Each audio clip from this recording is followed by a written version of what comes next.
And I was sitting on my couch. I started getting a huge headache on the back of my head. And it just seemed like it got worse. And it wasn't a normal pounding headache. It was like the whole back of my head just hurt. She presented to the hospital with a sudden severe headache, which was the worst headache that she's experienced. Usually I'd go lay down, but this one didn't feel right. And then my husband, Bruce, he looked at me and asked me if I was okay. And I said, I have a huge headache and I kind of feel like I want to throw up, but I'm not sure. And he's like, okay, I'll just call squad. They're there in 3 minutes. And they loaded me up and we went to the Bellevue Medical Center. So Mindy had a subarachnoid hemorrhage.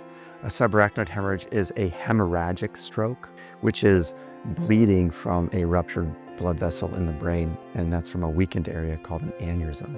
Early identification of this problem is extremely valuable because these patients then need really comprehensive, prompt care. And I am so glad that I was here because I think I got really good care on top of answering my questions. We know that the process of getting a patient who comes into the hospital to make it through this, and it involves a team approach to care for the patients. And so I feel fortunate and lucky to be part of that team.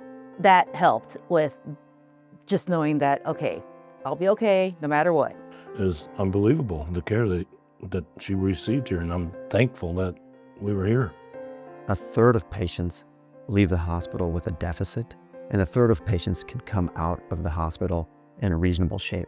Those are just like generalizations to kind of allow the patients to understand that the problem that they're facing is potentially disabling and can lead to death.